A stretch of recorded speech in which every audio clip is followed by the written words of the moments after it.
So, for those of you who don't know, Ohio is really cold right now. Probably not as cold as some places. Like, I know Canada is getting down to like -50 in some places.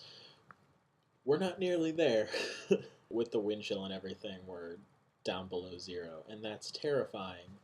And when I went to work today, it was very, very cold, and most of the things on my car were frozen shut: doors, windows, windshield wipers.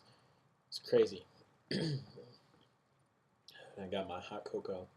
Last night I posted something on Tumblr, and it was about somebody who had made light of the fact that I worry about a particular thing but never make any effort to change it. Um, and when I posted, I was a little upset with this person I had been arguing with, um, because sometimes he gets carried away and I take things too personally. Go figure.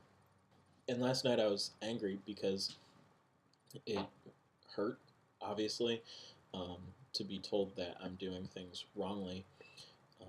And I kind of lashed out with the response that it's really easy to not try and fix my situation when every time I do try and fix my situation, it gets worse.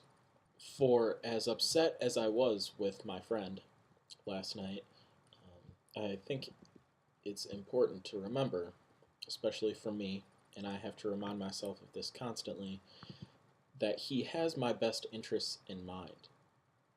You know, he's not some guy that wants me to feel awful about my situation. You know, he doesn't want me to be upset at my circumstance all the time. He wants me to be happy, and the reason he criticizes me in the way he does, even if sometimes it's a little misplaced, when he's being genuine, he truly wants me to be happy. And I think that's a thing we all need to remember, that most of the time our critics just want us to be better. A lot of the people who are giving, constructive advice on any creative pursuit, whether it's music or literature or video blogs, it usually comes from a place of wanting what you're critiquing to be better.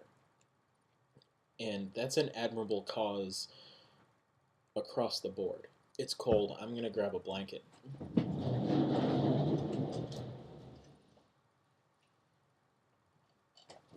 Oh, man.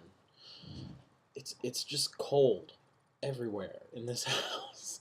What can you do when you live in Ohio? A lot of people say that they are their own worst critics. I am sometimes my own worst critic. It depends on what I'm doing. Other times it comes from other people. I just feel like it's okay.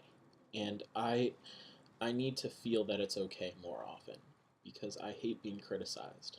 A lot of us hate being criticized. It's natural to hate being told you're doing something wrong, especially when it's something you really care about, and especially when you think what you're doing is quite alright for yourself.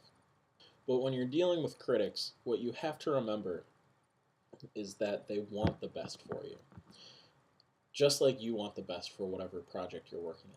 And sometimes you have to compromise. It may not be exactly what you had envisioned when you started working on it, but if you concede and let other people give you some advice or work on something with someone else, that thing could get a lot better.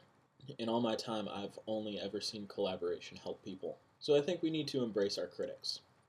I don't mean that every little criticism we receive holds weight, because obviously it doesn't, and some people are just going to criticize you and give you something that's counterproductive to work on. Those are the people you have to watch out for. But we have to take every piece of constructive criticism and apply it, or at least think about it and consider it, because constructive criticism is good. So please, thank your critics. They're going to make you better eventually.